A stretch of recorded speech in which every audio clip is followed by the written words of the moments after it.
For me, the ocean has always been something that's healing. It's always been something that has helped me overcome adversity. It's something that's been humbling. She's been my biggest teacher. She's taught me about matriarchal lineages. And today we're gonna go on not a spaceship, and a submersible. So we're kind of in this submersible all together, and we're gonna go through a really cool journey. So hold on to your seats, make sure you're all ready to go, because we're gonna see some whales, we're gonna talk about the coral, we're gonna talk about the deep sea, ocean threats, how we can protect it. And I just wanted to start by kind of grounding us in the space. So I want you all to just feel settled in. Go ahead and close your eyes and imagine a big wave, or a small one if you're scared of big waves. I love big waves. And breathe in just a big, deep inhale. So go ahead and inhale and exhale. And let's take one more deep inhale together. And exhale. All right, so we're feeling good. One of those breaths came from the ocean. As you might be well aware of, the ocean produces the majority of the oxygen that we breathe. She's the largest carbon sink on Earth. About 565 million years ago, our common ancestor was a small bacteria in the ocean. Our ancestors are actually photosynthesizing bacteria in the ocean that produce the oxygen that we breathe, phytoplankton, and these things called Prochlorococcus and Synecdococcus. Anyways, I'll leave it to the scientists to share more. So I wanted to start by asking these amazing folks who are ocean heroes, advocates, allies, a moment of joy and awe they felt while being underwater, and also just to share a bit more about your work and what protecting the ocean means and looks like to you in your lives. Daniel, you're gonna start. One of the things that brings me a lot of joy, and maybe a number of people here will relate, is every time I go scuba diving and I come up to the surface, I just have this feeling of joy. And one particular occasion was back in 1993. I was in the Galapagos Islands, coming up from a dive on Pinta Island, which is actually an island that is reserved. People are not allowed to go there. But we had special permission, and we had just come up. We're coming up from a dive, and as we're coming up, we're surfacing near this little cove, like a tidal pool. And as I took my head out of the water and just emerged again to the surface, I had this big eyes, black eyes, furry animal looking at me and making these bleeding sounds. And it had this sense of fragility. It's a Galapagos fur-sealed pup, just looking right back at me and bleeding. And I just felt just an incredible sense of joy and emotion. So that's just one example of, in general, how just being underwater can bring you so many incredible emotions. Thank you for that. For me, of course, like I've been in the ocean since I was born, and so that's been about 34 years I've been spending in and around the ocean. And of course, I've had crazy encounters, kind of similar to yours. Maybe I would be doing a coral survey, and I'd be like really looking at a coral, and then all of a sudden I see an octopus eye looking right back at me, and I've been staring at this coral for about maybe 10 minutes. This is the first time I'm just seeing this big eye looking right up at me. But I have to say, I think the best moments of joy that I have is when I get to share it with children. Mm-hmm. The first time when a little girl or a little boy, I mean, in the Bahamas, you would think everybody knows how to swim. But culturally, it's a thing where a lot of us don't really know how to swim. The ocean is a big, scary space, and you can kind of dive really deep into maybe ancestral traumas that could have led to why a lot of islanders aren't quite swimmers, and combine that with access. I digress. I gave these a little boy, a little girl, a mask, and they've never had their heads underwater before, so they were very scared. We're at a beach. It's super calm on the island of San Salvador, and they've got like maybe up to their waist in water. And I said, okay, just put it on and take a look. They're like, okay, just look. What is it? There's a fish, and this. I'm like, yeah, look again. I can look again. And I'm like, yeah, absolutely, like look again. And they look down and they stay for like half a second longer. And they look back up and they're like, whoa, that's amazing. And so like for the first 10 minutes, they just kind of had their head in the water. They look really silly. They're like walking around and they just have their face in the water, looking at their own feet wiggling, their toes wiggling in the sand, and like the little fish that come up when you disturb sand. And those are my favorite moments, is when I get to share the ocean, especially with children, because they're going to take care of it for me. And I know they will, especially if I introduce the ocean to them in such a special way.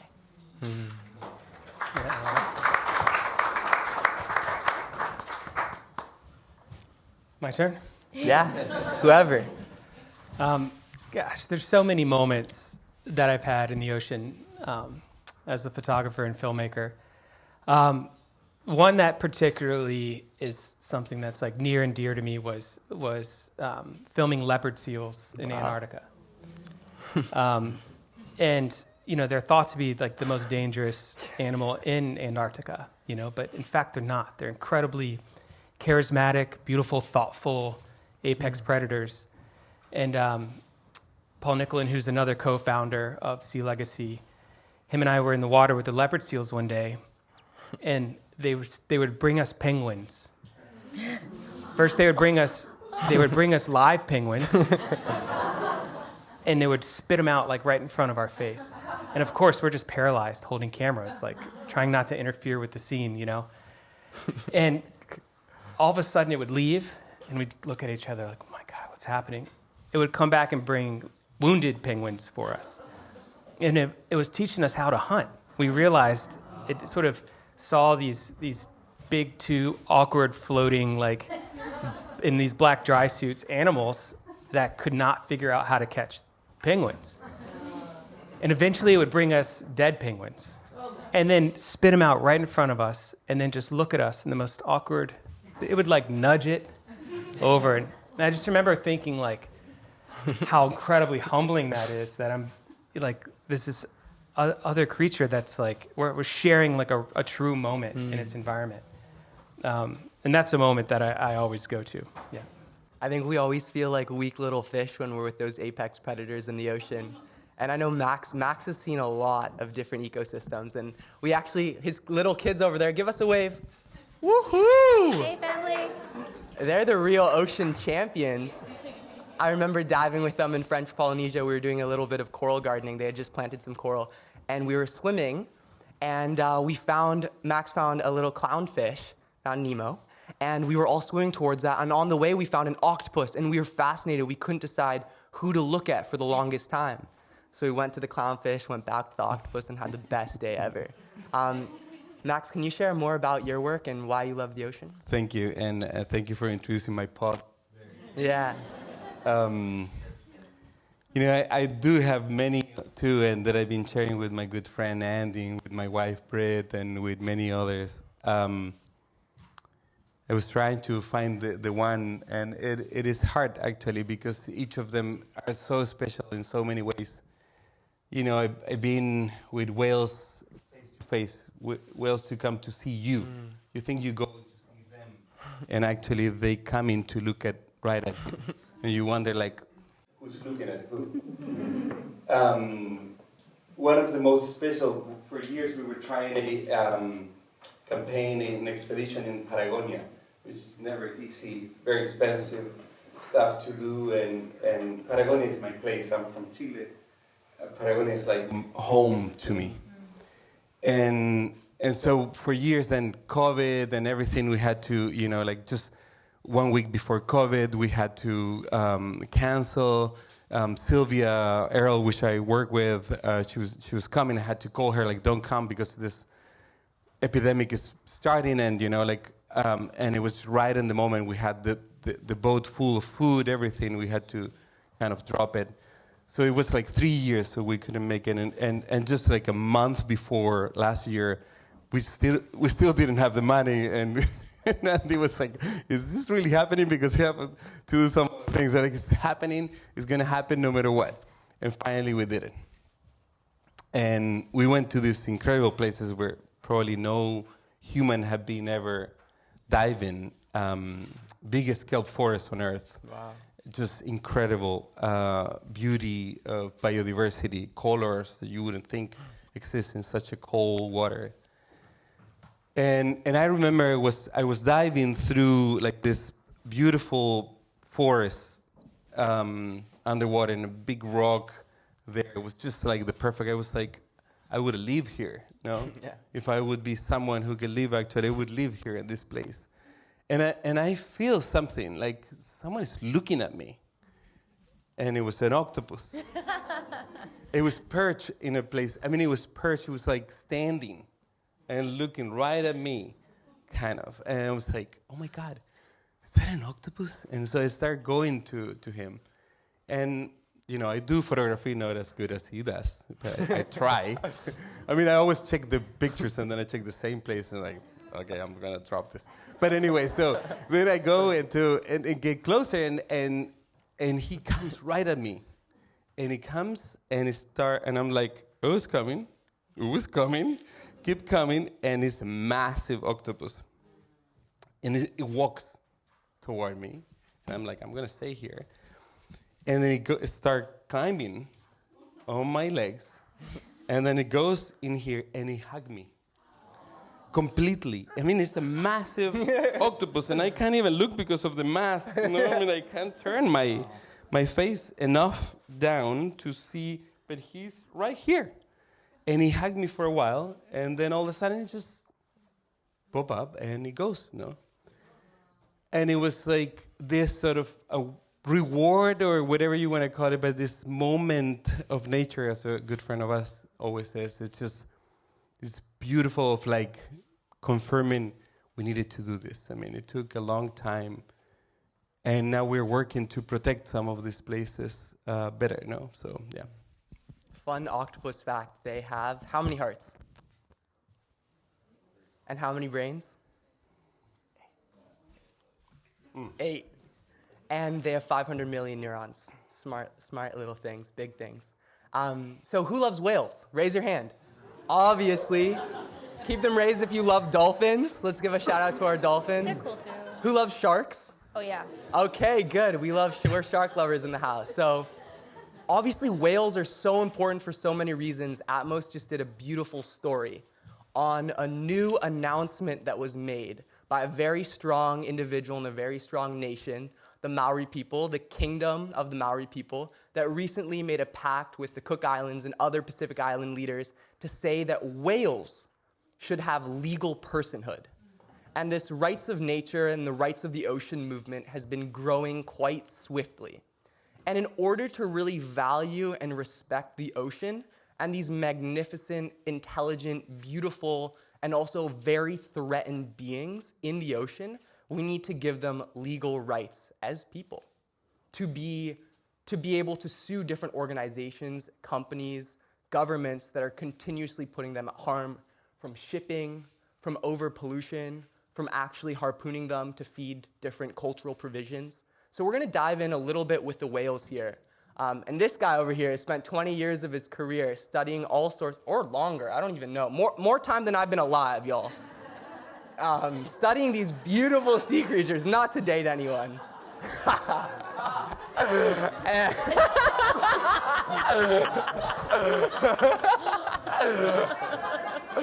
Okay, I better respect my elders, right? So anyways. I'm gonna hold you back.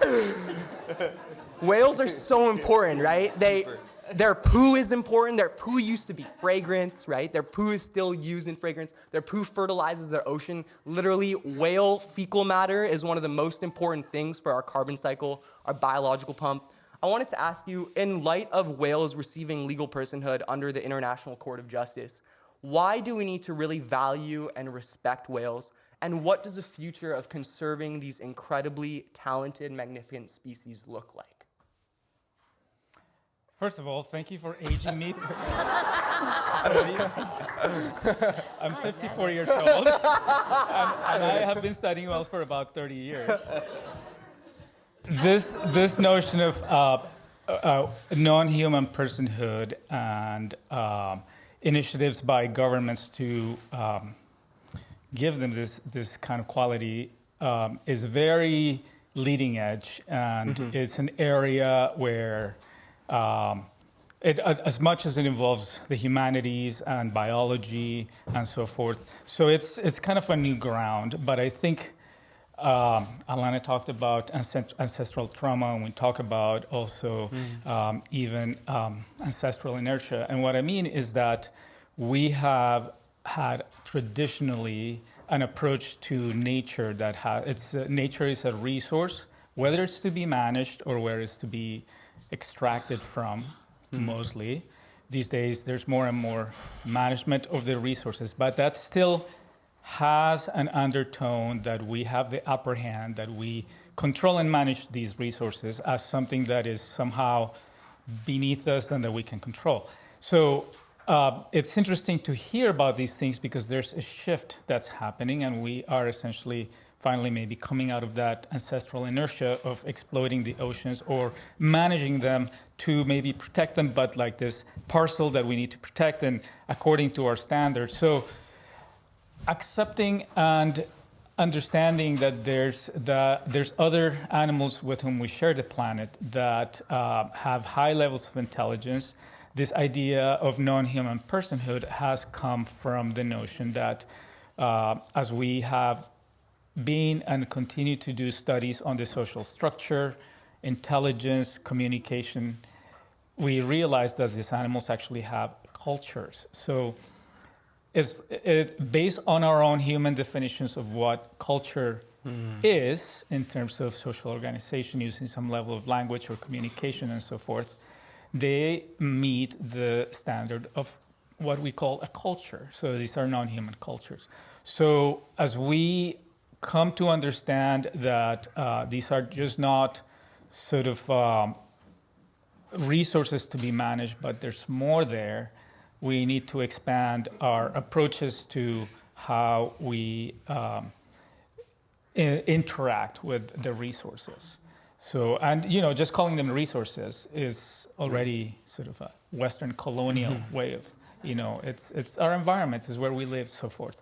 So looking forward to the future, which was to getting to your question about what does the future look like, hopefully, and I think we are seeing signs of being more broad thinking about ways of envisioning an environment where we are part of. And yes, under our present way of operation, we have a large footprint on the ocean. And we need to own that. And yes, we have a history of atrocious treatment, but we are becoming more enlightened about how we approach our environment. And as I see it in the future, we will become smarter about our footprint and in ways that are less harmful, less invasive, that still provide for what we need, but at the same time allowing true sharing of the environment. I think you hit on an amazing point, like these different cultures of species, and we can unpack that and dive a little bit deeper into different whale species and why they're each unique and important, and their cultures and how their cultures can even inform all our culture around how we can learn from different things, like listening to women, respecting the grandmas because they're the top of the kind of the food chain. We'll dive into that later. So Max, there's a really important thing called marine protected areas. Who's heard of it? Well, you'll hear a little bit more now. And so marine protected areas are one way that we can protect different areas of the ocean, right? Like, I wish we could have an 100% marine protected area of the entire ocean. It doesn't work like that, unfortunately, and there's still so many of these ghost fishing fleets. Or should. And yeah, so many. We're going to dive into that right now. Max, what does an effective marine protected area look like, and how does that differ from different places? Maybe you can share an example or two or some marine protected areas that have worked to help protecting these migrating species, these migrating whales, or a beautiful kelp forest. And why is that also important for people? Thank you. And before also I go ahead with that, and if I don't have the chance, I want to thank Jake and Michelle and everyone who've been inviting us. But sorry I didn't I should have said the first thing, because honoring the people and all of you that are from here, and the trees and the wells that are just coming. You know, they're all of these individuals that are part of this.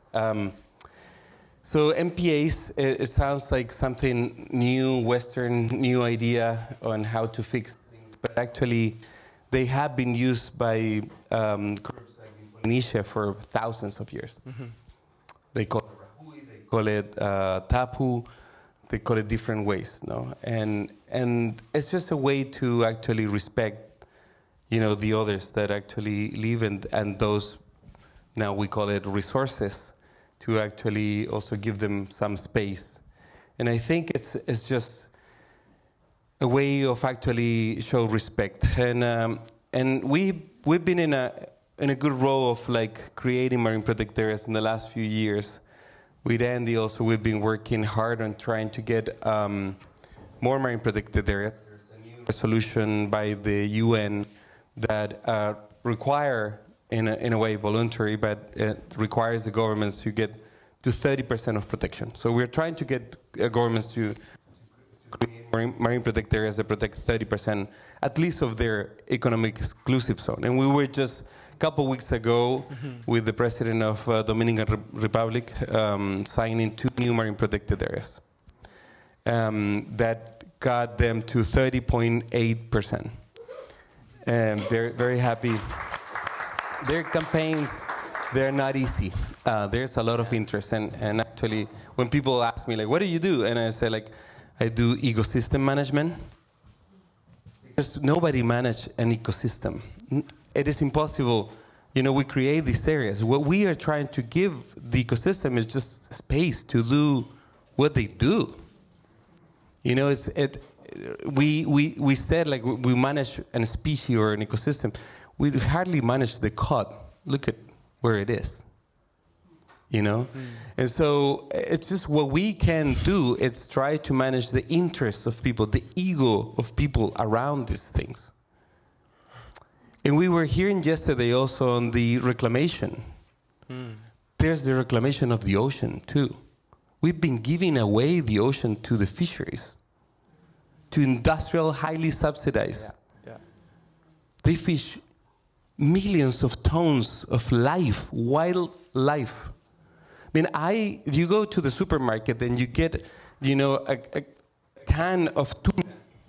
And it seems like there's tuna everywhere. I mean, every supermarket you go, you find a tuna can. And it's like, oh, there must be so many.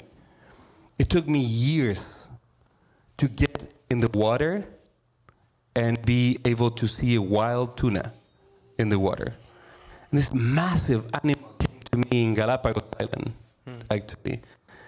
It's just out of the blue, this blue and yellow, shining and changing color animal that it was, you know, I've seen jaguars, I've seen leopards. I mean, it's just equally beautiful, wild animal. And which is most of the people, 99% of the people in this planet just know this little piece of this incredibly wild. So what we're trying to do is just giving a little bit of space to these animals, to many other species, by creating these marine protected areas. But also it's a way also for many people, and I work in Rapa Nui. This is from Rapa Nui. It was one of my dearest places. It is very special to me. Easter Island is called too. The furthest place from any continent. And the people, the Rapa Nui, went there through the ocean.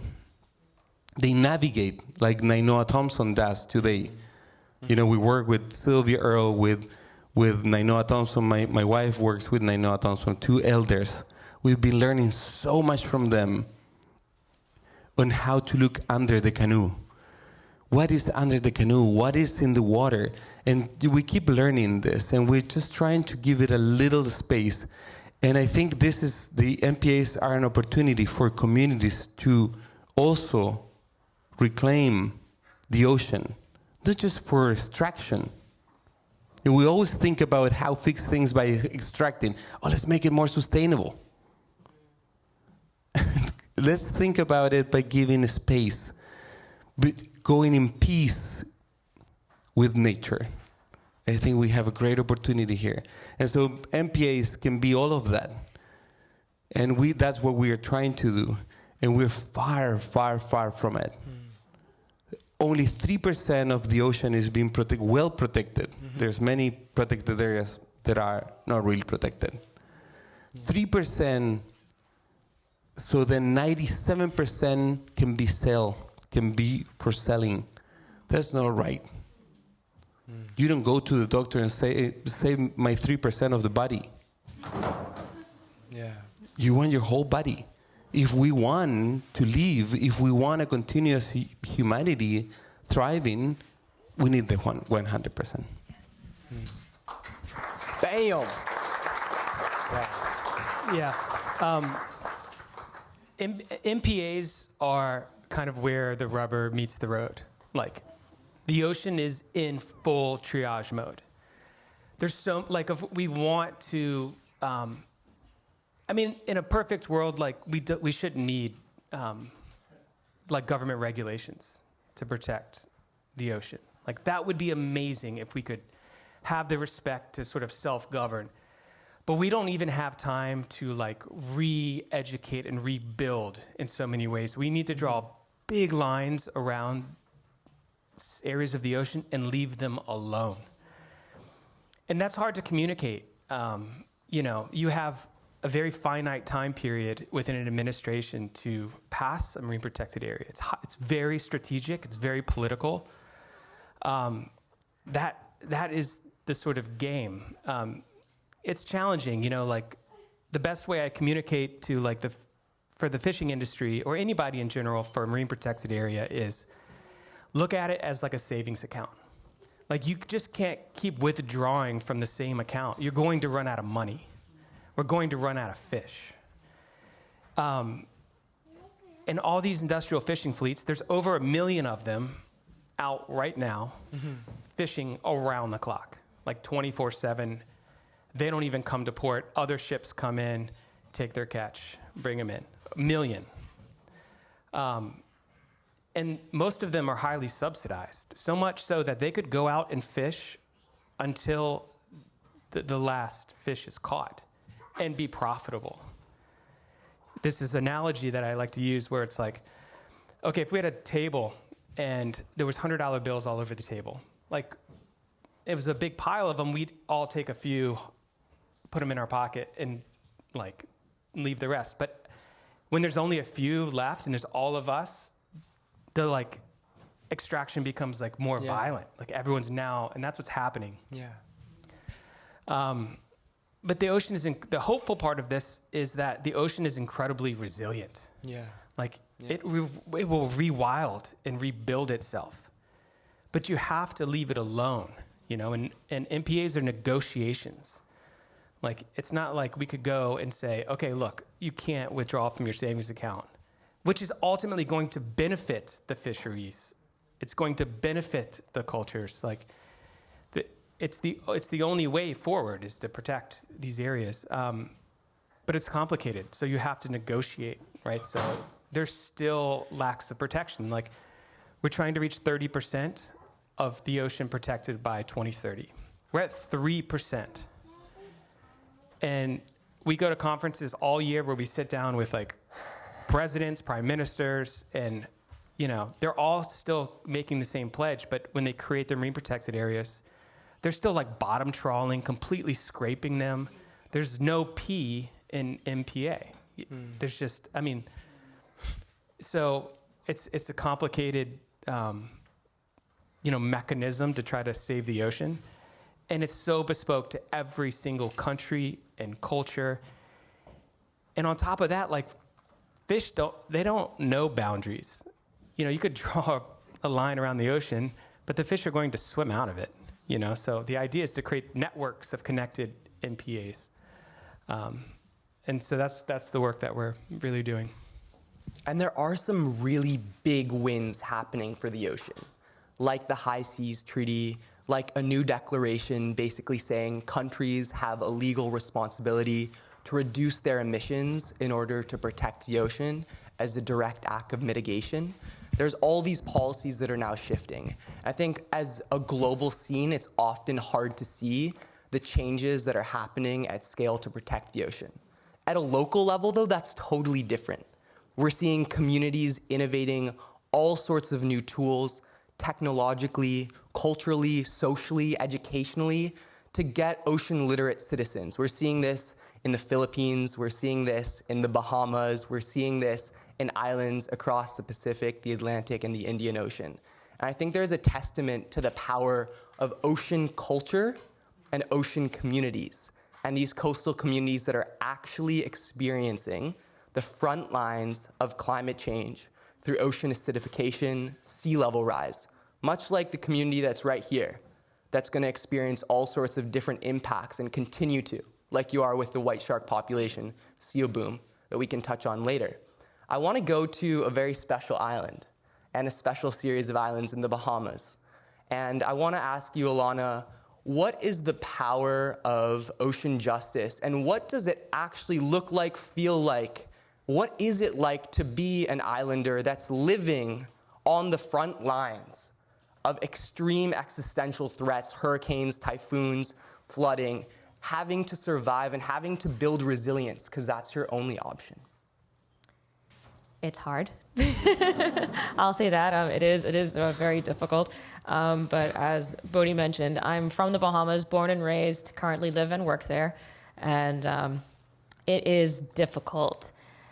So the Bahamas is top 10 most vulnerable to climate change.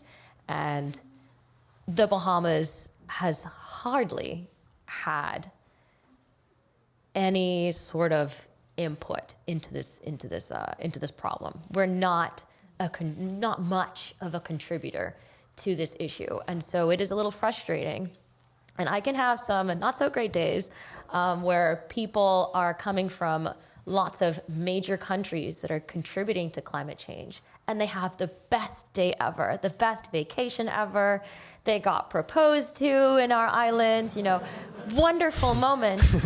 And then they go home and they completely forget that maybe next summer the beach is going to look a little different, or the person who took your photos, or the person who said hello to you, or the cashier, or a really great friend that you met who you can't wait to see next year. Their life might look a little different after summer.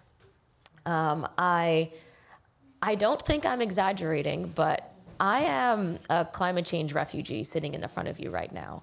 I am going to get emotional. I have no idea what I'm going to do in November. So sorry. So in 2019, Hurricane Dorian completely ravaged 2 islands in the Bahamas, the Abacos and my island, half of my island, Grand Bahama. And so many people lost family members, there are women who lost their husbands and their children to the storm. People who have lost kind of everything that had meaning to them. I lost my home. I was fortunate enough to not lose really close family members, but my home was completely destroyed. And I was living in an apartment and kind of doing my thing. And my dad was living in my childhood home. I grew up alongside a mangrove creek system, really beautiful, very prolific. But due to the decisions of the 1% that kind of control much of our planet, they decided that it would be a great idea to block that mangrove creek system. And as you all know, or if you didn't know, mangroves need to be open. They actually connect shallow waters on one side of the island to the deeper reefs on the opposite side of the island. They collect and filter sediment. They're nurseries to so many tropical marine fish, especially economically important marine fish. And so that's where I grew up. But because they blocked it, the majority of the northern side of our island, which is where my home is, floods because the creek can't empty. It's like putting a cork in the end of a funnel. And so, first of all, no one could have anticipated what Hurricane Dorian was going to do, but it was the strongest storm on record in this hemisphere, and it sat on top of us for the better part of 2 days. And that hasn't changed. Like, it's that is now the new normal, or we have to act like Hurricane Dorian is the new normal, and we have to prepare ourselves. But we're a small island developing state. You know, we only have the resources that it is we have. Of course, we had generous donations and aid, but at the end of the day, in the same way, kind of like the people go home after having that wonderful experience, we're still there. You know, these places that are beautiful vacation homes, or that have, beautiful vacation homes, or where you go to visit or where you go to play, people live there. They're born there. They have the same sort of core memories that you have in these places. They go to work there. I go to work there. And it can definitely get a little frustrating, where it's like, we're out here kind of in the same space, and it's only getting worse. And, you know, whatever stress or strain you may feel that climate change is giving you, which is very real, like you won't be able to have maybe that one moment skiing because there wasn't enough snow that year, and that's like the one time you really feel your best is when you're out there in the snow but there's no snow. Or you're a backyard gardener, however the drought is so crazy this year you can't turn on your sprinklers. It looks like that for other people, but also in different ways and in greater ways, especially when you're coming from a small island developing state. And it can definitely get a little frustrating, but we mustn't be pessimistic. We must always hold on to hope, and that everyone in this room, you're all listening up about climate change and what other people are doing, and also what you can do. We're working super hard here on this panel. And kind of as we were talking about this morning, where I can kind of take on people who are climate change deniers and how that's kind of a waste of time and like don't really do it, you know, like, like you were saying. Another box to unpack. Like you were saying, there are so much more of us who are way more open and understanding and wanting to make that change. We just kind of need to know what to do, or better yet, what to stop doing. Thanks.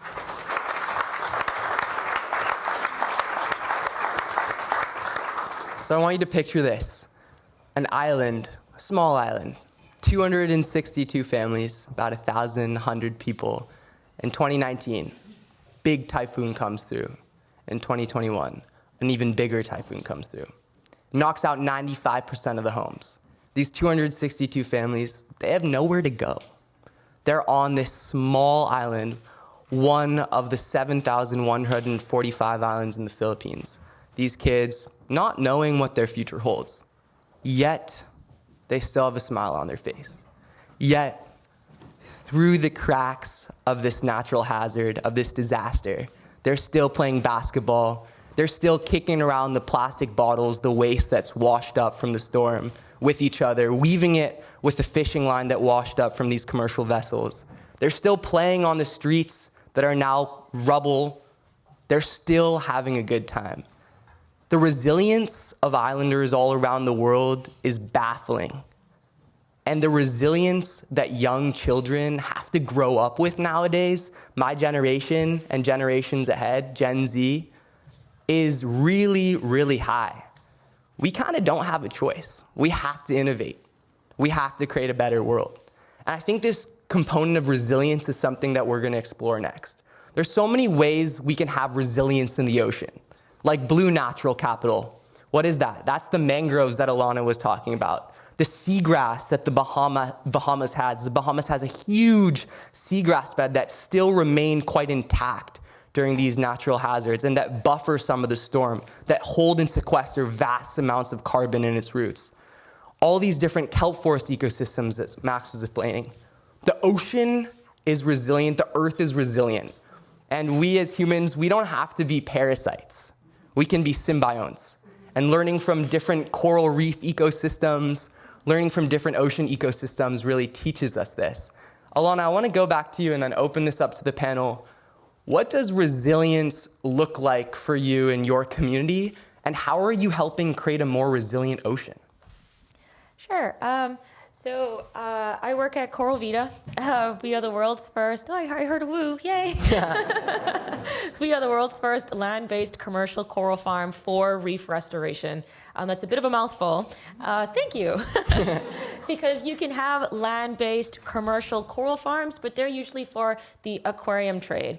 But that's not our beat. We are for reef restoration only. And what's really cool is that we're a mission-based company, and we're on a mission to restore the world's dying coral reefs by encouraging corals to grow at accelerated rates. And we also have the capacity to create corals that are, or encourage corals to be more resistant or resilient to what we predict ocean temperatures and pH to be like in the near future. So essentially, I'm a coral farmer, and I grow coral to try to restore coral reefs. And coral reefs are super, super important to us, no matter kind of where you are on the planet. There's something called ecosystem services, basically stuff we get for free from nature. So earlier when Bodhi kind of grounded us and we took that inhale and that exhale, did anybody's phone notification go off to say that your subscription, needs to be renewed for oxygen? No, right? We're receiving that for free, and corals can give us so many things for free, like coastal protection, which is especially important to coastal areas like this, and also in the Bahamas. Providing lots of food, especially for local coastal areas. For lots of places in the Bahamas, it produces our main source of protein, which is seafood, and then 1 in 4 marine creatures, and they're over 200,000. There's so many more marine creatures than that because we honestly haven't discovered the majority of our ocean yet. There's still so much more work to do. But 1 in 4 marine creatures that we know of rely on reefs at some point in their life cycle, whether that's to find food or find a mate or rest if they're migratory. And then of the entire ocean, reefs equate to only less than 1% of the seafloor. So a quarter, 25% of all marine creatures rely on less than 1% of a space. That tells you that these spaces are super, super important, and then they're also very biodiverse. And through combing through that biodiversity, we can find cures, and we're finding cures and treatments to today's diseases and illnesses. Like early COVID-19 treatments came from reefs. Those with cancer, there are certain treatments from them. Treatments for people with autoimmune disease and Alzheimer's are also coming from reefs. And then, fun fact, Viagra was also synthesized from reefs. No way. What the? So, if this planet is run by men, I have no idea why reefs are dying right now. Get it together, sirs. So what we're doing at Coral Vita, and by no means are we saying that, we are the solution and we're the silver bullet that's going to fix everything. We still need all of you. You're a very big part of this equation to use your voice, to advocate for the ocean, to ensure that we have global leaders, local leaders who are prioritizing ocean health and reef health. But what we're up to is trying to use that equation of reef restoration, which is proven to revitalize. It does work, but now how can we scale that up to meet the needs of communities worldwide? Because if you didn't know, we've lost 50% of the world's reefs.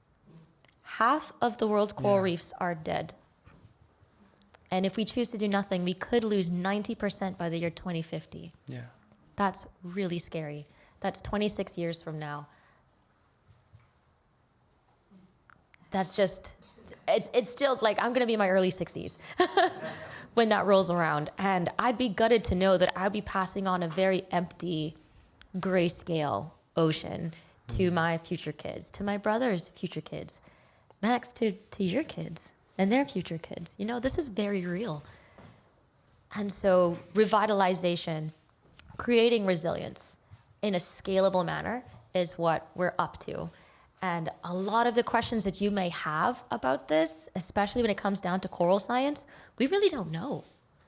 I don't have all of the answers. Science doesn't necessarily have all of the answers, but we're working towards that to create this resilience, to begin to revitalize our oceans, to make sure that we have a healthy, beautiful, delicious ocean for future generations to come.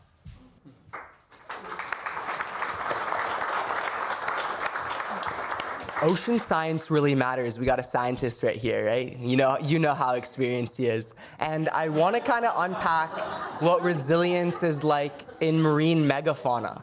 So what do whales and other marine megafauna and cetaceans have to do in order to survive in a warming ocean? What's changing? What's happening with these really important stewards, these natural guardians of the ocean? So we are learning as of the last 10, 15 years that because of their large size and body mass, whales and dolphins, and also their long lives, they are an important source of carbon. And also, as Bodhi mentioned before, they process, as a part of their digestion, they process minerals, recycle nutrients that go back, capture more, they fertilize the ocean, capture more carbon. So that is built-in resilience that the system has. It's been a very interesting evolution for me in my own career when I was a PhD student and I was pursuing a PhD in oceanography and approaching my professors to say that I wanted to study oceanography using whales as the topic of my dissertation. And they basically would poo-poo what I was doing because they go like, well, whales, they're not really important to the system. They're just there. You people that like marine megafauna and you think that the whales are cute and all these things, but we study serious science. We just really study the phytoplankton. We just really study the fish and how to better manage fish and so forth. And back then, I think there's been a series of research studies, papers that have been published about the importance and the value of whales and other megafauna to the ecosystem. And the first one of those was back in 1985 or so. And that study was basically able to identify just a few things. And since then, every 10 or 15 years, the scientific community has rallied around that question of how important are whales to the ecosystem. And basically, as we go through these iterations, we realize that they are incredibly valuable. A big part of that is that, fortunately, a large number of whale populations and whale species are well on their way to recovery. That's not to diminish the fact that there's a few whale populations that are extremely endangered, that are under heavy problematic situation. But let's just talk about the ones that are well on their way to recovery. Globally around the world, they are recovering, just with the numbers, recovering a number of ecosystem services or behaviors and things we have not seen in our lifetime. I was telling Bodhi earlier about the fact that when we started modern scientific research of the oceans in the 1950s, 60s, and so forth, we were studying an ocean that, as far as the whales were concerned, they were almost gone. So we have been studying, observing whales and documenting their behaviors and migrations, and they're a situation of extreme depletion.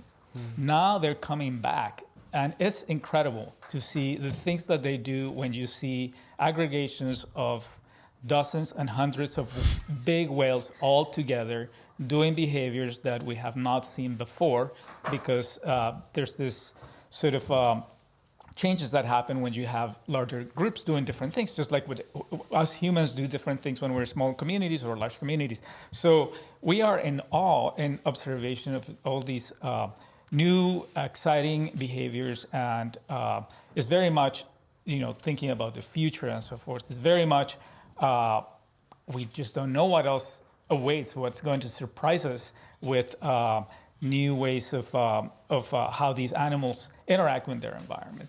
So there's so much resiliency in terms of how we approach our relationship with whales. And, we're on our way there as well in terms of appreciating that through their ecosystem services, through the education opportunities in terms of whale watching, of inspiring people by being with them in the wild, that it's a hopeful future from that perspective, because our lives are being enriched and expanded and exploded by our a beneficial relationship with these animals. They're our teachers. And we're really, yeah. Shout out to the whales, right? Woohoo! Those are my best friends. Honestly, as a kid, sometimes I was sharing, I had a hard time like keeping friends. I moved around a lot. I'm 21. I'm a student at the University of British Columbia in Vancouver right now. We have our beautiful southern resident killer whales. And honestly, I would always talk to the ocean. Sometimes when I didn't have any really good friends to talk to, I would talk to the ocean. I would ask her what to do. I would cry sometimes when I was upset or sad. And I'd ask her for advice, and she would tell me all sorts of things. And every time I saw a whale as a kid, I think my cup just filled, like that cup of joy that I felt for the world just filled, and it still does every single time I see any healthy ecosystem or healthy species, or a kid, like Alana was saying, putting on a mask and looking underwater. It's like a flower blooming in your heart that like just grows eternally into this beautiful bush. And it's not a rose bush because there are no prickles, you're just happy. And like we're actively, right, campaigning to protect these ecosystems, to end whaling, because whaling still happens by the Japanese, by Iceland. We're working on a campaign right now. Max is supporting with that. And Andy and Max are always doing these global campaigns along with all of us, and all of us need to be working together to continue to champion these causes. Ending shark finning, the High Seas Treaty, the Global Plastics Treaty. I want to move over, though, to an ecosystem we normally don't touch on, the deep sea, and this emerging threat that the deep sea is having, which is deep seabed mining. Andy, can you unpack what deep seabed mining is and what we can do to really help people connect with the ocean in a deep way so that we can stop this industry before it starts? Yeah, I can try. I'm not like a deep sea mining expert, but I do know that is the straw. Like that will be the final straw if we disrupt the deep sea ecosystem. We know very little about its importance. That's where all the carbon is being stored. Talking hundreds of millions of years of carbon sitting there. We can't disrupt it or touch it. The problem is that the ocean, at least national regulations really only go out to the end of the exclusive economic zone of these countries, right? The volume of the earth is 99% water. Most of it is just, it's just like a thin blue line that people see, and people talk about everything beyond the coral reef ecosystems as being the desert. We used to call the pelagic zone the desert. It's not. It's so full of life, but there's no mechanisms to currently protect the open sea from industrial fishing, any harmful, unsustainable practices they're going on. Like those 1 million boats, they're all sitting mostly beyond exclusive economic zones. And if it's the desert, then why are they out there? There's a lot of life out there. One mechanism to protect the deep sea, which we're calling the high seas, is the High Seas Treaty. And Max is probably better to talk about that, but there's lots of ways to protect the oceans. The main ones are laws. They're the most difficult to pass. Decrees, a little bit easier, less sustainable. There's conventions, which are international, and then there's treaties. And these are international collaborations for which so many countries ratify that it becomes world law, right? Once we create a High Seas Treaty, which the most effective treaty probably ever created was the Antarctic Treaty, right? Which protects Antarctica, at least the land. Now we're trying to protect the Sea of Antarctica, and the fact that an Antarctica Treaty is a unanimous vote. We actually can't create marine protected areas around Antarctica because you're never going to get Russia and China and the U.S. to agree politically on anything right now. That's stopping. Yeah. That's what's stopping marine protected areas. But either way, it's also protected it, which is incredible. But if we can create a High Seas Treaty, at that point we can create a mechanism for which to add regulations, management, things like that. That's why it's critically important. And then we can sort of stop the deep sea mining, at least in the high seas, if within, the governance and creation of the treaty that we can sort of get that protection in there. But it's very, very scary extraction process that we know, which we're learning more about. And we don't need any big machines coming and sucking up Dumbo octopuses and polymetallic nodules, which are basically these mineral-rich, dense kind of looking poop nugget things that our organizations want to extract for the benefit of a couple rich CEOs. It's kind of like the fossil fuel industry perpetuated in deep sea, except this time when the forest is being clear-cut, no one can actually see what's happening, besides the fish and all these beautiful species that are migrating up and down the water column every day. So we have to stop this industry before it starts. Max, can you share a little bit more about what we can actually do to protect the deep sea, what movements are out there that are really being mobilized to protect the high seas, and kind of like what the next steps are for us to get to our goals?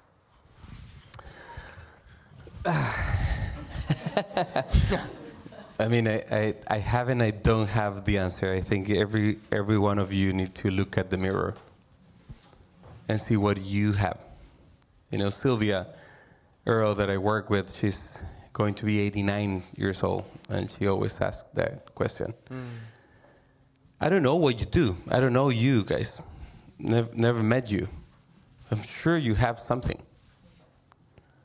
So the question is for you, what you have. Yesterday you said, you come with the full, kind of like bag of things, the basket, to offer something. You would put different things in there. I discovered I wanted to be a scientist, and I discovered that I wasn't a great scientist, and also there were a lot of people doing it. And I also saw that politicians were not hearing me as a scientist, and I was like, I like talking. Maybe I can use that to translate some of the science, into this. And I started doing what I do now, which is convincing, ministers and others. But I don't do what Andy does, for example, or any of you. Each of us have different skills. And I think we need to, kind of come to this point where we need to put those skills into work to make a better and more just planet. I see. Have you seen there's a harpoon there? We used to mine the whales. Yeah. We would have been when they were coming now this season. The whales are coming. People would go out to hunt them. This area was the most important hunting capital, not just for this area, but actually for sending it to Chile, to New Zealand, to everywhere in the world. The 200 miles that Andy's talking about, you know how they were created? It was the furthest distance from the shore you could go to hunt a whale and bring it back fresh, without processing. Whales were the most important economic, commodity in the world. And then what is next? No? But also the whales show you how we can change, and I think the doggies agree with that. We can change ourselves. We can change the way that we do things. Whales were almost extinct. Daniel just said it. And now they're coming back. We can change. We can change things. There are good news about it.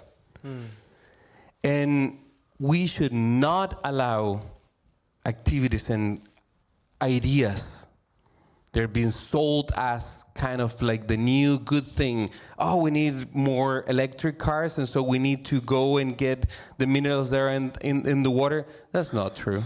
Yeah. Technicians can tell you. There's enough ways now they're being studied to actually create better batteries and many other things. It's not needed. Is someone making, again, big amount of money out of what? Out of our own existence. Because remember, when we talk about the ocean, it's not about the cod. It's not about the salmon. It's not about the. It's the most important thing we get out, we extract from the ocean is our own existence. There's no money that can pay for it. There's no commodity for it. So just remember this and then show, what do you have? Look at the mirror. Tell me, what do you have to offer to save the ocean?